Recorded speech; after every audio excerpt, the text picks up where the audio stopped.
Halo semua, ketemu lagi dengan Irwan di sini kembali di channel gua. Channel yang sekali lagi gue juga masih bingung ini channel apa, tapi kayaknya mostly gue akan ngebahas soal otomotif, terutama motor-motor gua yang memang gue punya beberapa motor yang kayaknya seru buat dibahas, karena gue yakin satu motor itu bahasannya akan sangat banyak ya, terutama untuk hal yang berhubungan dengan modifikasi. Nah, di video kali ini gue akan ngebahas sebuah motor yang sebelumnya sempat jadi video juga, yaitu Kawasaki Ninja 250 Mono atau SL. Buat yang belum nonton mungkin bisa lihat di kiri atas atau di kalian itu di kanan atas. Nah, kalau kemarin gue cuma ngebahas soal impresi pertama gue menggunakan motor itu, sekarang gue akan membuat sebuah seri, di mana seri ini akan gue pisah jadi 3 bagian, yaitu modifikasi Ninja 2,5 Mono atau SL menjadi sebuah motor idaman versi gue. Nah, jadi di part pertama ini yang akan gue modifikasi pertama kali tentu adalah desain, yang kedua adalah kaki-kakinya. Dan setelah 2 bagian ini gue modifikasi, berikut hasilnya.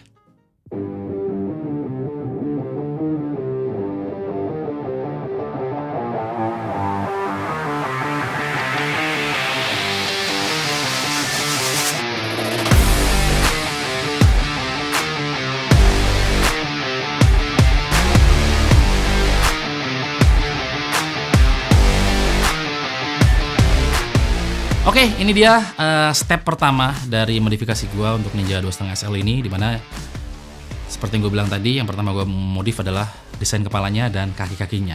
Kita mulai bahas dari bagian depannya. Untuk bagian depannya, untuk kepalanya, gue beli batok kepala buta sebutannya.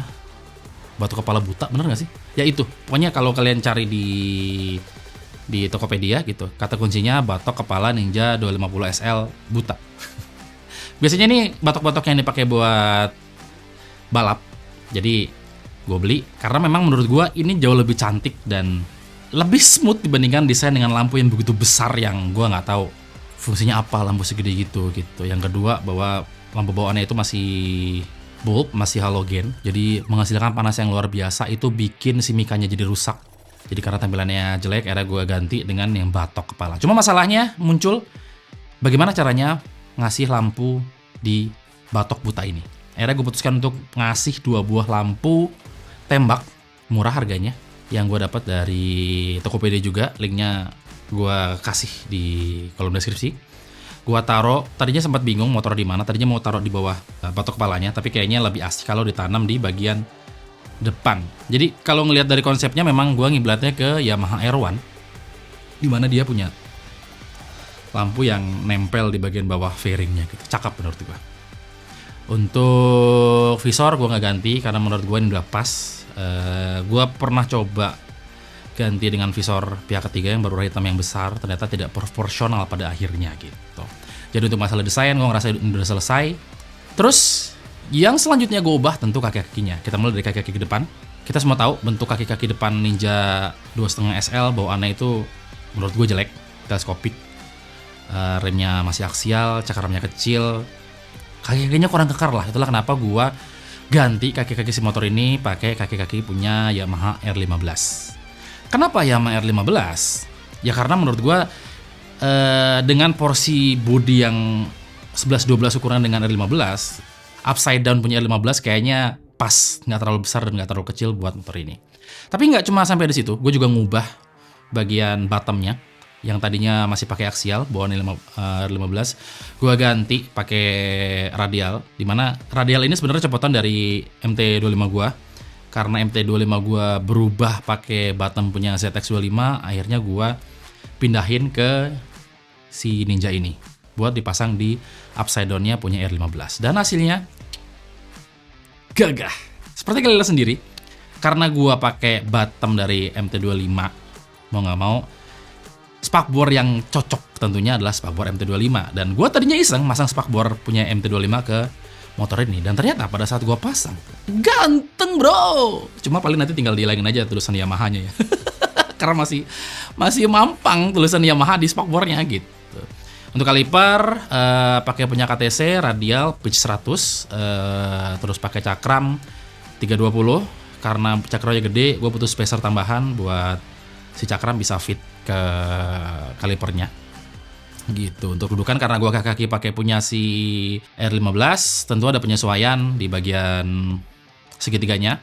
Segitiga gue ganti pakai punya R25. Tentunya selain ganti segitiga, gue juga ganti stangnya dan ganti stop kontak. Jadi stop kontaknya punya Yamaha sekarang. Kenapa gue ganti jadi punya R25? Karena memang secara look segitiga ini tuh sangat moge sekali ya. Karena kalau kalian lihat itu segitiganya mirip dengan yang dipakai di Yamaha R6 atau Yamaha R1 gitu. Itu yang bikin gue kesengsem buat pakai segitiga ini. Karena sebelum modif ini gue udah kebayang, gue pingin motor dengan segitiga yang mirip kayak punya Yamaha gitu. Nah, ada satu konsekuensi yang gue hadapi adalah pada saat gue pakai upside down dan stang bawaan R15 dan R25, ternyata posisi stangnya itu jadi agak tinggi dibandingkan bawaan dari si Ninja 2.5 SL yang mana itu under yoke tapi bener-bener bawah gitu, bener-bener nunduk karena posisinya memang racing banget. Akhirnya gue mutusin buat nurunin si stangnya agak sedikit ke bawah, dan setelah turunin motor ini gue ngerasa jadi lebih proporsional gitu. Jadi lebih sangat ganteng sekali. Dan kalau kalian lihat dari depan ini jadi padet banget, jadi kayak nggak ada kesan cungkring-cungkringnya gitu. Posisi ground clearance-nya juga lebih rendah gitu kalau kalian perhatiin. Lebih pendek dibandingkan shock bawaan yang masih teleskopik. Jadi menurut gue ini jadi lebih padat, lebih nggak berusaha untuk jadi moge, tapi memang kelihatan lebih proporsional aja sih menurut gue. Karena gue juga nggak berusaha untuk bikin motor ini terlihat moge. No, motor ini motor kecil, motor cungkring gitu. Jadi mau bagaimana juga nggak akan bisa dibikin seperti moge. Walaupun gue pasang double disc di depan juga kayaknya terlalu maksa aja gitu. Gue nggak terlalu suka. Jadi gue pengen tetap terlihat OEM look dan terlihat tetap proporsional sesuai dengan cc si motornya gitu. Jadi gue akan nge-treatment tetap seperti motor-motor kecil pada umumnya gitu. Itu di suspensi depan. Terus gue mengeluarkan ubahan juga di bagian suspensi belakang. Suspensi belakang sekali lagi gue juga pakai suspensi punya R15. Alasannya adalah karena memang suspensi salah, swing arm maksudnya.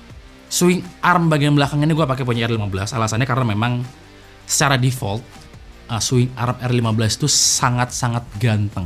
Karena dia sudah pisang gitu ya, melengkung gitu ya, nggak cuma batangan kotak besi gitu doang.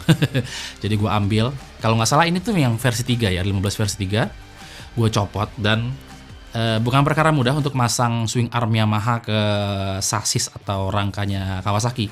Karena perlu dibuat banyak sekali ubahan, terutama untuk dudukan.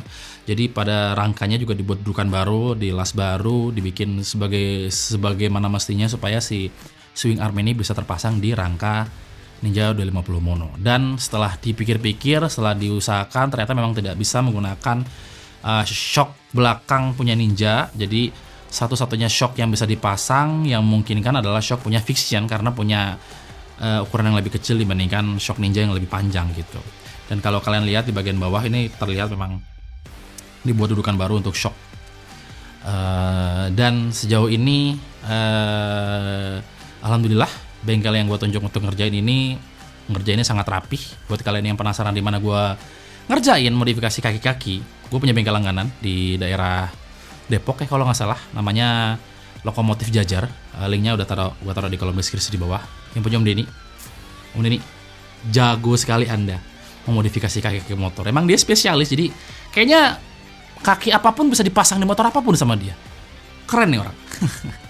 Ya itu, jadi gue pakai swing arm punya R15. Tentu aja nggak banyak perubahan. Gue juga tidak berencana untuk masang velg lebar di bagian belakang karena memang swing arm ini mentoknya di velg berukuran 5. Jadi kalau udah 5,5 nggak bisa, itu mentok.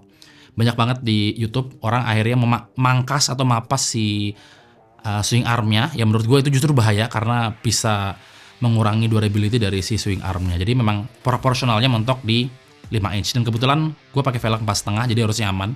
Dan sejauh ini seperti yang kalian lihat, ini masih terlihat sangat ganteng gitu. Nggak terlalu besar tapi juga nggak terlalu kecil. Untuk kaliper belakang gue masih pakai bawaan punya Ninja. Belum kepikiran buat ganti, tapi mungkin bakal ganti kaliper ala-ala Brembo kali ya, yang taruh di bawah gitu. Walaupun jujur gue nggak terlalu suka posisi kaliper yang bawah karena lebih rentan buat kotor karena dia posisinya kan di bawah gitu. Jadi rawan banget kena ciprat debu dan lain-lain gitu. Mungkin akan upgrade nanti selanjutnya, tapi yang pasti base untuk kaki-kakinya sudah selesai, yaitu menggunakan upside down di bagian depan dan swing arm melengkung ala-ala pisang punya si R25. Nah, untuk step kedua mungkin yang akan gue lakukan adalah modifikasi part-part lain seperti mungkin di pengereman, karena sekarang masih pakai pengereman ala kadarnya. Untuk rem depan gue masih pakai kaliper KTC buangan dari MT25 kemarin juga kebetulan. Terus master yang sebelah kanan juga gue pakai KTC 5NB, yang mana ini terlalu besar karena kaliper ini pistonnya ukurannya 19 dan memang dibuat untuk yang double disc. Sementara gue cuma pakai satu, jadi merasa terlalu besar, jadi remnya itu terlalu dalam gitu. Terus sebelah kiri pakai kopling punya KTC juga, itu juga buangan dari MT25. Ini kayaknya masih oke, masih akan gue pertahankan. Paling gue akan cari master rem sebelah kanan warna silver yang senada lah pokoknya. Terus untuk cockpit gue juga belum berencana untuk mengganti speedometer, bawaannya juga masih oke, walaupun kepikiran buat ganti yang ada indikator gigi, tapi gue nggak butuh-butuh amat gitu. Ya sekali-kali buat ngelatih insting pindah gigi lah. Terus gue juga naro voltmeter di situ. Apalagi ya, paling gue akan pasang preload shock biar ada warnanya sedikit gitu. Kayaknya dikasih warna emas keren gitu. Sama mungkin nanti akan benerin jok mungkin. Dan itu step 2. Step 2 itu untuk perbaiki semua part-part selain kaki-kaki biar lebih proper. Dan part ketiga dan finishing adalah cat. Karena gue punya rencana udah dari otak gue, motor ini akan diapain warnanya. Dan itu bagian terakhir lah, bagian finishing. Mungkin di seri ketiga kita akan bahas soal itu. But anyway, sejauh ini gue sudah sangat puas dengan motor ini. Gue ngerasa bahwa ini seharusnya motor Ninja 2.5 SL yang harusnya Kawasaki buat, karena walaupun dia satu silinder, harusnya dengan kekurangan itu, gue nggak bilang satu silinder jelek ya, tapi untuk market di Indonesia kayaknya mereka lebih prefer 2 silinder daripada 1 silinder. Itulah kenapa motor ini nggak begitu oke penjualannya di Indonesia. Mungkin kalau misalnya 1 silinder tapi dikasih desain atau aksesoris yang lebih proper seperti apa yang dilakukan oleh Yamaha, motor ini bisa laku lebih banyak dibandingkan yang sudah terjual selama ini. Itu aja sih. Jadi untuk desain sejauh ini gue puas dengan modifikasi yang ini. Dan gue pengen tahu gimana pendapat kalian soal modifikasi part pertama ini. Tulis di kolom komentar di bawah. Dan kita akan lanjut ke nanti di part 2 dan part ketiga yang gue nggak tahu kapan waktunya. Tapi sebisa mungkin gue pengennya santai sih, karena modifikasi itu benar-benar harus nggak boleh buru-buru gitu. Selain nggak ada duitnya, jadi benar-benar harus menikmati apa yang harus dirubah dari sebuah motor gitu. Karena kadang-kadang modifikasi itu bukan lihat hasilnya, tapi prosesnya itu yang benar-benar nikmat. Dan asal kalian tahu, gue modifikasi kaki itu kayak motor ini masuk sejak bulan puasa dan selesai kayak beberapa minggu yang lalu. Kayaknya 3 bulan gitu, 3 bulan di bengkel, dan memang prosesnya selama itu banyak hal yang dipikirkan, banyak hal yang harus dibeli, banyak hal yang harus disesuaikan gitu sehingga dapat settingan yang kita mau gitu. Jadi selain kita butuh tenaga, kita butuh waktu yang lama, dan kita butuh budget yang emang nggak sedikit gitu. Untuk bayangan aja, gue kira-kira untuk kaki ini hampir sekitar mungkin 10-12 juta kali ya untuk kaki-kaki aja gitu. Tapi memang nggak sekaligus karena akan berat kalau keluar sekaligus. Makanya 3 bulan itu nyicil pelan-pelan, ini dulu gitu. Ada duit dikit masuk, ada duit dikit masuk gitu. Jadi nikmatin aja prosesnya kalau mau modifikasi motor. Yaudah, segitu aja untuk part pertama. Ketemu lagi kalau kalian suka dengan video ini, dan kita akan ketemu lagi di part kedua video modifikasi soal Ninja Mono 2.5 SL. Gimana ya? SL atau Mono gitu. Oke. See you.